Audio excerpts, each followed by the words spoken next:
नमस्कार, मैं हूं धीरज चौधरी और आप देख रहे हैं स्पेशल रिपोर्ट में इस वक्त की सबसे बड़ी खबर। 8वें वेतन आयोग में होने जा रहा है अब तक का सबसे बड़ा बदलाव। महंगाई भत्ते को बेसिक सैलरी में मिलाने की जिद पर अड़े कर्मचारी संगठन न्यूनतम सैलरी को सीधे 18,000 से बढ़ाकर 60,000 रुपये करने की उठी मांग। आखिर इस बदलाव से इन हैंड सैलरी, पेंशन और एचआरए पर क्या पड़ेगा असर और क्यों सरकार के सामने रखी गई 5 फैमिली यूनिट की नई शर्त, चलिए आसान भाषा में समझते हैं। दोस्तों, केंद्र सरकार के लाखों कर्मचारियों और पेंशन भोगियों को इस समय 8वें वेतन आयोग की सिफारिशों का बेसब्री से इंतजार है। आपको बता दें कि वेतन आयोग ने अपनी सिफारिशों को अंतिम रूप देने और उन्हें तैयार करने के लिए केंद्रीय कर्मचारियों के अलग अलग संगठनों के साथ बैठकों का दौर भी शुरू कर दिया है। इसी बीच कर्मचारी संगठनों की तरफ से एक ऐसी मांग सामने आई है जिसने हर किसी का ध्यान अपनी तरफ खींच लिया है। दरअसल कर्मचारी संगठन यह चाहते हैं कि मौजूदा महंगाई भत्ता यानी डा को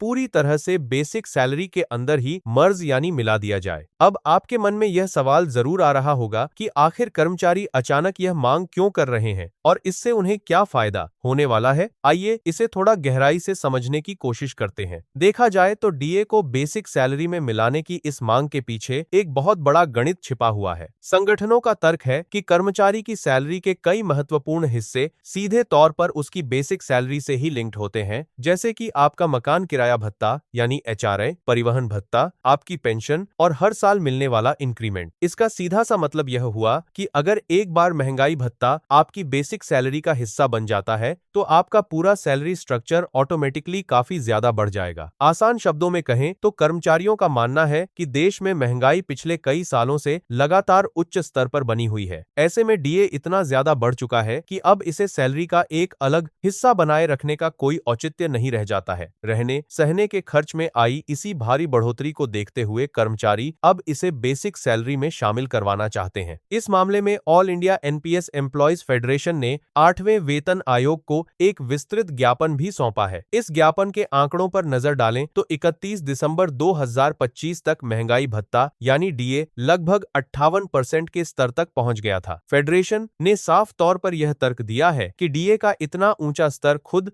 ब खुद यह साबित करता है कि पिछले कुछ सालों में आम घर परिवार के खर्च और महंगाई में कितनी बेतहाशा बढ़ोतरी हुई है। महंगाई भत्ते का यह ग्राफ साफ दिखाता है कि लोगों के इस रहने सहने का खर्च अब पहले जैसा नहीं रहा और बाजार में आम आदमी की खरीदने की ताकत यानी परचेजिंग पावर काफी कम हो गई है। यही वजह है कि अब पुराने सैलरी स्ट्रक्चर में बड़े बदलाव की जरूरत महसूस की जा रही है। बात सिर्फ महंगाई भत्ते को मर्ज करने तक ही सीमित नहीं है, बल्कि कर्मचारी संगठनों ने न्यूनतम बेसिक सैलरी की गणना के पूरे फॉर्मूले को ही बदलने का प्रस्ताव रख दिया है। आपको बता दें कि फेडरेशन के अनुसार 7वें वेतन आयोग के तहत जो मौजूदा न्यूनतम बेसिक सैलरी 18,000 रुपए तय की गई थी, वह पुरानी मान्यताओं और केवल 3 सदस्यीय फैमिली यूनिट मॉडल पर आधारित थी। लेकिन आज की हकीकत को देखते हुए फेडरेशन ने इस फैमिली यूनिट स्ट्रक्चर को संशोधित करके 5 इकाइयों में बदलने की मांग की है, ताकि परिवार के 5 सदस्यों के खर्च के अनुसार न्यूनतम वेतन की फिर से सही गणना की जा सके।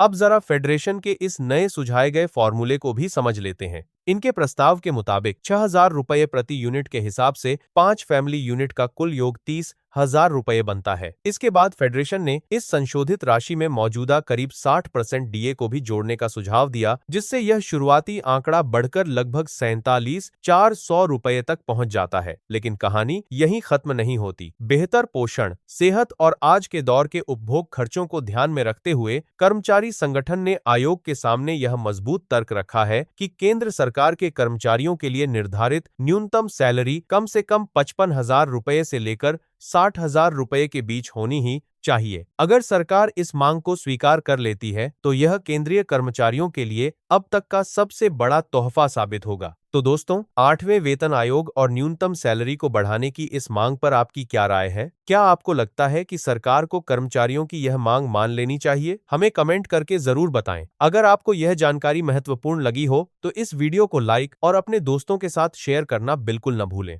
आगे भी ऐसी ही महत्वपूर्ण और सटीक खबरों से अपडेट रहने के लिए हमारे चैनल को तुरंत सब्सक्राइब करें। वीडियो देखने के लिए आपका बहुत बहुत धन्यवाद। मिलते हैं अगले वीडियो में।